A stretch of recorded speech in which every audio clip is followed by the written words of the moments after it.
नमस्कार दोस्तों, मैं डॉक्टर आनंद अपने YouTube channel online sociology by doctor Anand में एक बार फिर समाजशास्त्र की बहुत ही महत्वपूर्ण अध्याय परिस्थिति एवं भूमिका को लेकर आया हूं। इस अध्याय से प्रतियोगी परीक्षाओं में अधिक प्रश्न पूछे जाते हैं। इस अध्याय को कई भागों में विभाजित करके इसकी विस्तृत व्याख्या की जाएगी तथा वीडियो के अंत में आपसे एक प्रश्न भी पूछा जाएगा जिसका उत्तर आप कमेंट के माध्यम से देंगे। इस अध्याय के अंतिम वीडियो में वैकल्पिक प्रश्न होंगे जो पूरे अध्याय से संबंधित होंगे, तो इस वीडियो को शुरू से अंत तक जरूर देखें जिससे आपको अधिकाधिक ज्ञानार्जन हो सके। तो आइए देखते हैं परिस्थिति एवं भूमिका। परिस्थिति एवं भूमिका शब्द का सर्वप्रथम प्रयोग किसने किया? तो परिस्थिति एवं भूमिका शब्द का सर्वप्रथम प्रयोग जो किया है वह अरस्तु ने किया है। तो अरस्तु ने शब्द का प्रयोग किया है, तो कहाँ किया, किस पुस्तक में किया? तो इन्होंने अपनी पुस्तक पॉलिटिक्स में इन्होंने सर्वप्रथम परिस्थिति एवं भूमिका शब्द का इन्होंने प्रयोग किया। तो वर्तमान परिवेश में वैज्ञानिक रूप में परिस्थिति एवं भूमिका का प्रयोग किसने किया? तो परिस्थिति एवं भूमिका का प्रयोग जो है कि राल्फ लिंटन ने किया। लिंटन ने परिस्थिति एवं भूमिका का प्रयोग किया, तो अपनी किस पुस्तक में किया? तो इनकी जो महत्वपूर्ण पुस्तक है द स्टडी ऑफ मैन, जो 1936 में यह पुस्तक प्रकाशित हुई। इसी पुस्तक में राल्फ लिंटन ने परिस्थिति एवं भूमिका का प्रयोग इन्होंने किया। तो प्रश्न उठता है कि परिस्थिति की अवधारणा का प्रयोग किसने किया? परिस्थिति की अवधारणा का प्रयोग सर्वप्रथम किसने किया? तो परिस्थिति की अवधारणा का सर्वप्रथम प्रयोग जो किया है वह मैक्स वेबर ने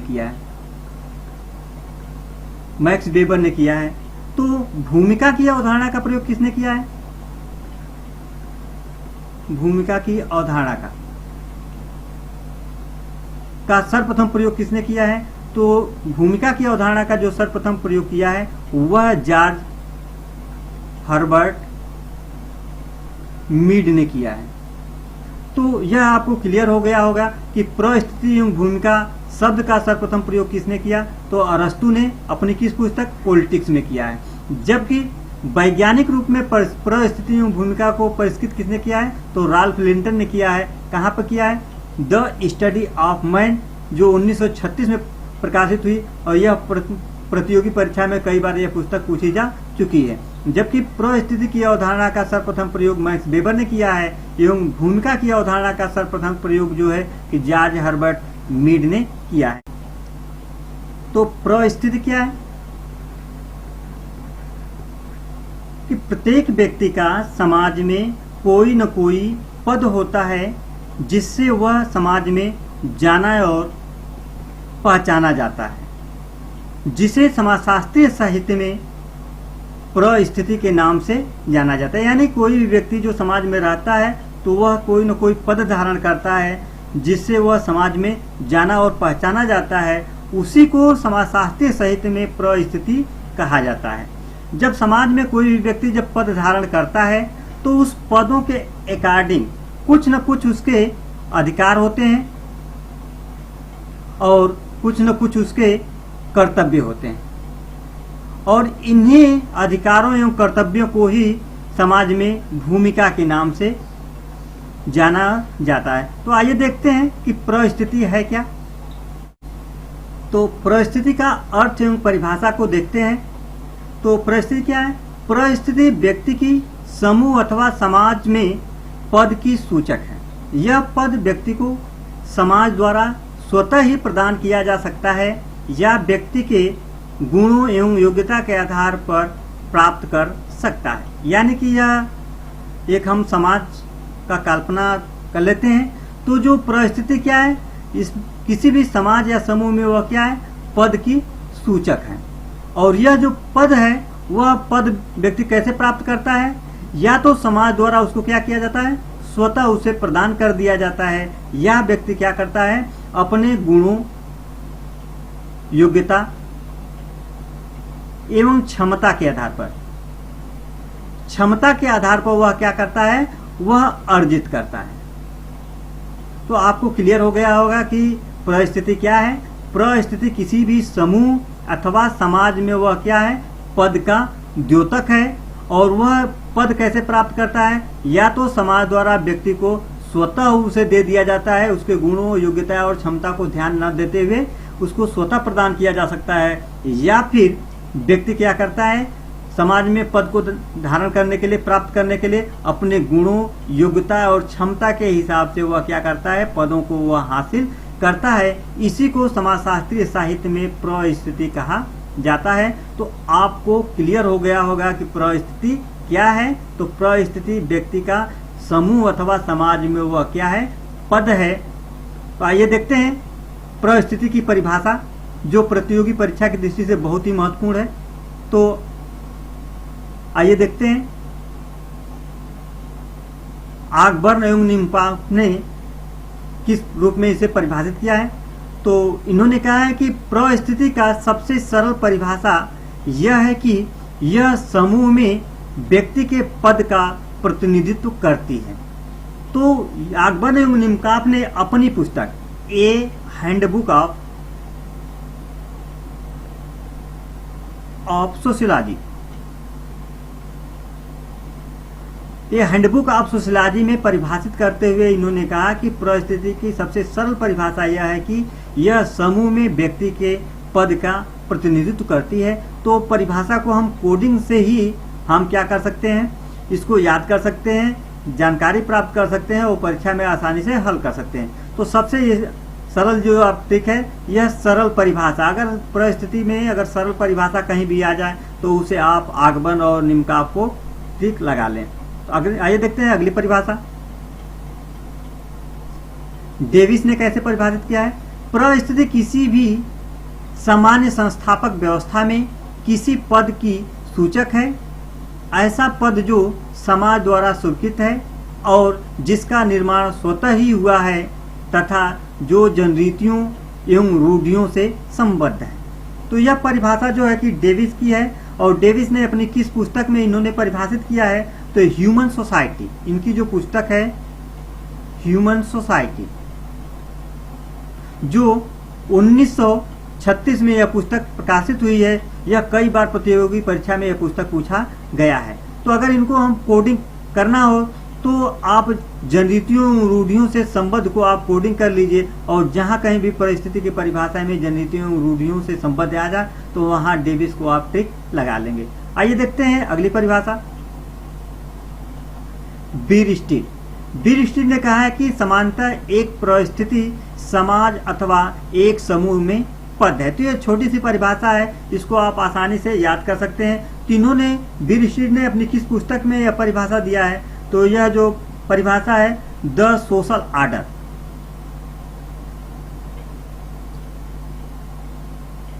जो 1970 में यह पुस्तक प्रकाशित हुई है। यह भी कई बार प्रतियोगी परीक्षा में पूछा जा चुका है। आप साल पेपर पढ़ते होंगे तो आपको आता होगा।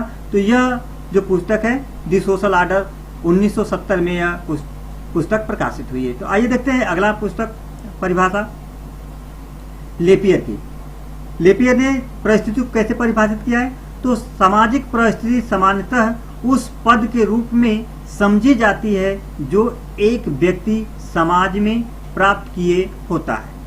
तो लेपियर ने अपनी किस पुस्तक में किया है, तो इनकी जो महत्वपूर्ण जो पुस्तक है वह है ए theory of social control, A theory of social control, जो इनकी जो पुस्तक है, जो कई बार प्रतियोगी परीक्षा में पूछा गया है। तो इस तरह से आपको परिभाषा भी मालूम हो जाएगी, इनकी एक पुस्तक भी आपको मालूम हो जाएगी। तो इसको अगर कोडिंग करना हो तो पद के रूप में समझी जाती है, जहां पर आ जा वहां पर लेपियर को आप ट्रिक लगा लेंगे। तो आइए देखते हैं अगली परिभाषा एलियट एवं मेरिल के अनुसार। इन्होंने कहा है कि परिस्थिति व्यक्ति का वह पद है जिसे व्यक्ति किसी समूह में लिंग, आयु परिवार, वर्ग, व्यवसाय, विवाह अथवा प्रयत्नों आदि के कारण प्राप्त करता है।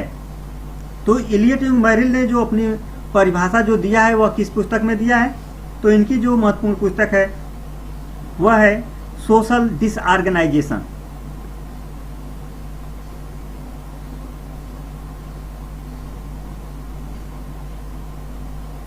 जेसन में यह परिभाषा इन्होंने दिया है। यह भी पुस्तक इनकी बहुत महत्वपूर्ण है जो प्रतियोगी परीक्षा में पूछा भी गया है। तो आइए देखते हैं अगली परिभाषा।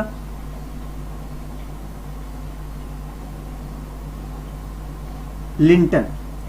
तो इन्होंने कहा है कि सामाजिक व्यवस्था के अंतर्गत किसी व्यक्ति को एक समय विशेष में जो स्थान प्राप्त होता है उसी को उस व्यक्ति की सामाजिक परिस्थिति कहा जाता है। तो इन्होंने अपनी किस पुस्तक में इन्होंने परिभाषित किया है परिस्थिति को? तो इनकी जो महत्वपूर्ण जो पुस्तक है the study of man, study of man, जो आप जानते हैं जो ये 1936 में प्रकाशित हुई है। इसी पुस्तक में इन्होंने परिस्थिति को परिभाषित किया है। तो इनकी जो अगर कोडिंग करना हो तो एक समय विशेष, आप इसको कोडिंग कर लें, एक समय विशेष में जो स्थान प्राप्त होता है तो जहां कहीं भी आ जाए तो इसे आप लिंटन को आप ट्रिक लगा लेंगे। आइए देखते हैं अगली परिभाषा। Marion John Levy. किसी सामाजिक संरचना में व्यक्ति अथवा समूह के संस्थागत पदों की संपूर्णता का नाम ही परिस्थिति है। तो इन्होंने अपनी किस पुस्तक में इन्होंने परिस्थिति को परिभाषित किया है? तो इनकी यह महत्वपूर्ण पुस्तक है the structure of society, the structure of society. यह बहुत ही महत्वपूर्ण पुस्तक है। यह 1949 में यह पुस्तक प्रकाशित हुई है। तो इसको अगर आप कोडिंग करना हो तो यह संस्थागत पदों को आप कोडिंग कर सकते हैं या संपूर्णता का नाम ही परिस्थिति है। इन शब्दों को दोनों में से आप जिस शब्द को आप चाहो आप कोडिंग करके ही आप ट्रिक लगा सकते हैं। अगली परिभाषा मार्टिनडेल एवं मोना केसी। सामाजिक परिस्थिति का अर्थ सामाजिक समुदाय में व्यक्ति का वह पद जो प्रतिष्ठा चिन्हों तथा प्रतीकों द्वारा पहचानी जाती है। तो केसी ने अपनी किस पुस्तक में यह परिभाषा दिया है? तो यह इनकी जो परिभाषा है एलिमेंट्स ऑफ सोशियोलॉजी,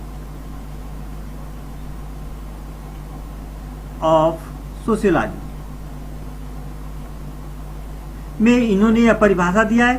तीन को आप बहुत ही सरल चीजें प्रतिष्ठा चिन्हों या प्रतीकों द्वारा पहचानी, आप दोनों में से किसी को भी कोडिंग करके आप परीक्षा में आप अधिक से अधिक क्वेश्चन को सही कर सकते हैं। तो आइए देखते हैं परिस्थिति की प्रमुख विशेषताएं क्या है। परिस्थिति की विशेषताएं, क्योंकि कोई भी चैप्टर का दो चीजों से क्लियर होता है, एक तो उस चैप्टर का उस अध्याय का अर्थ और दूसरा है उसकी विशेषताएं। अगर यह किसी भी अध्याय का अगर दो चीजें क्लियर है तो कहीं भी आपको कठिनाई का सामना नहीं करना पड़ेगा। तो आइए देखते हैं पहला विशेषता, प्रत्येक समाज की परिस्थिति एवं भूमिका का निर्धारण उस समाज के सांस्कृतिक कारकों एवं मूल्यों द्वारा होता है। यानी परिस्थिति एवं भूमिका का निर्धारण किसके द्वारा होता है? सांस्कृतिक कारकों यानी संस्कृति के द्वारा होता है कि वह कौन सा व्यक्ति कौन सा पद धारण करेगा और उसके जो पद धारण करेगा तो उनके कर्तव्य एवं भूमिकाएं क्या होंगी। आइए देखते हैं अगला विशेषता। दूसरा, एक ही परिस्थिति का निर्वाह पृथक पृथक व्यक्तियों द्वारा अपने अपने ढंग से किया जाता है। यानी आपको क्लियर हो गया है कि प्रत्येक परिस्थिति यानी कोई भी व्यक्ति अगर कोई भी पद धारण करता है तो पद के अकॉर्डिंग अपने योग्यता, क्षमता एवं गुणों के आधार पर वह क्या करता है? उस पद के अकॉर्डिंग भूमिकाएं निभाता है। अगर व्यक्ति ज्यादा योग्य है, क्षमता अधिक है, उनके गुणों की ज्यादा है तो वह निश्चित रूप से पद को बेहतर ढंग से वह क्रियान्वयन करेगा। लेकिन अगर व्यक्ति की योग्यता, क्षमता और गुण कम है तो निश्चित रूप से उस पद के अकॉर्डिंग वह व्यवहार करने में असमर्थ होगा। तो इसलिए कहा गया है कि एक ही परिस्थिति का निर्वाह पृथक पृथक व्यक्तियों द्वारा अपने अपने ढंग से किया जाता है। आइए देखते हैं अगला विशेषता, तीसरा, परिस्थिति की अवधारणा को दूसरे व्यक्तियों के संदर्भ में ही समझा जा सकता है। यानी परिस्थिति की अवधारणा को दूसरे व्यक्तियों के संदर्भ में कैसे समझा जा सकता है? जैसे मान लीजिए कि एक अध्यापक है, तो अध्यापक का अस्तित्व तभी है जब उसके साथ उसका क्या हो, छात्र हो। अगर छात्र नहीं है तो अध्यापक का कोई अस्तित्व नहीं है। अगर मान लें कि अगर हम डॉक्टर को ले लें तो डॉक्टर का अस्तित्व तभी है जब कोई पेशेंट हो, कोई मरीज हो। अगर मरीज नहीं है तो डॉक्टर का कोई अस्तित्व नहीं है। अगर डॉक्टर नहीं है तो मरीज का कोई अस्तित्व नहीं है। तो इसलिए कहा जाता है कि परिस्थिति की अवधारणा को दूसरे व्यक्तियों के संदर्भ में ही समझा जा सकता है। चौथा, प्रत्येक परिस्थिति व्यक्ति के संपूर्ण सामाजिक पद का केवल एक भाग होती है। अर्थात पूरे समाज में जब व्यक्ति जीवन यापन करता है तो वह अनेक पदों को धारण करता है। जैसे मान लीजिए कोई व्यक्ति एक डॉक्टर है तो वह किसी का पिता होगा, किसी का पति होगा, किसी का पुत्र होगा, यानी वह समाज में अनेक परिस्थितियां धारण करता है। तो जो परिस्थिति है किसी एक पद को ही निर्धारित करती है। यानी कहा जाता है कि प्रत्येक परिस्थिति व्यक्ति के संपूर्ण सामाजिक पद का केवल एक भाग होती है। अगली विशेषता, पांचवा, समाज में कुछ परिस्थितियां प्रदत्त एवं कुछ अर्जित होती हैं। यानी राल्फ लिंटन ने द स्टडी ऑफ